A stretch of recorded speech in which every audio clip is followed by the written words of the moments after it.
नमस्कार. आज मी तुम्हाला चटपटीत आणि झणझणीत शिंगोळ्या बनवून दाखवणार आहे. तर या शिंगोळ्यासाठी मी पीठ घेतलेलं आहे.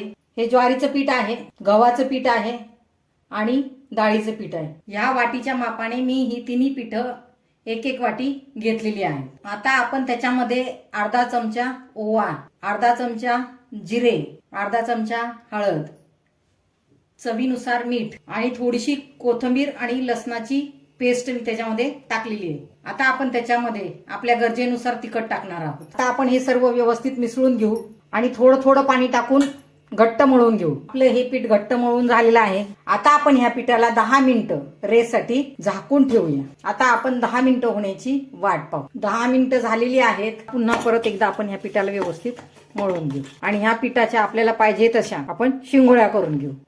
अशा ह्या पद्धतीने आपण सर्व शिंगोळ्या करून घेणार आहोत. तुम्हाला लहान करायच्या लहान करा, मोठ्या करायच्यात मोठ्या करा, जशा पाहिजे तशा तुम्ही त्या शिंगोळ्या करू शकता. शिंगोळ्या बनवून झालेल्या आहेत. आता शिंगोळ्यासाठी सर्वात महत्वाचा असतो तो रस्सा. तर त्या रश्श्याची आपण तयारी करू. गॅसवर मी पातेलं ठेवलेलं आहे. गॅस मी सुरुवातीलाच मध्यम केलेला आहे. बाजूला मी शिंगोळ्यासाठी गरम पाणी सुद्धा करायला ठेवलेलं आहे. या पातेल्यात मी पळीच्या मापाने अर्धी पळी तेल टाकणार आहे.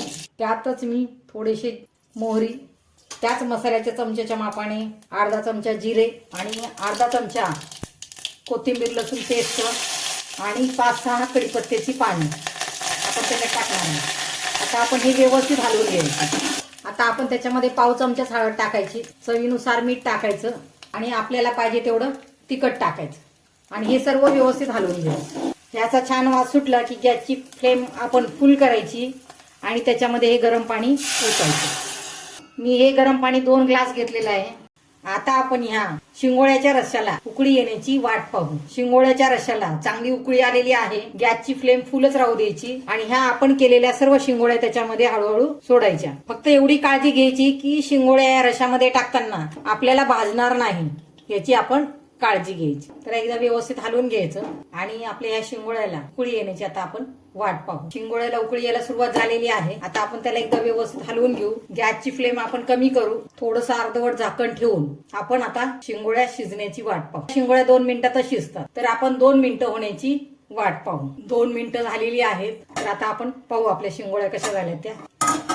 वाव, खूपच छान झालेल्या आहेत आणि किती फुगल्यात. आता आपल्या ह्या शिंगोळ्या तयार झालेल्या आहेत. मी सांगितलेली रेसिपी एकदा नक्की ट्राय करा आणि माझ्या चॅनलवर आपण जर नवीन असाल तर माझ्या चॅनलला लाईक, शेअर आणि सबस्क्राईब करायला विसरू नका.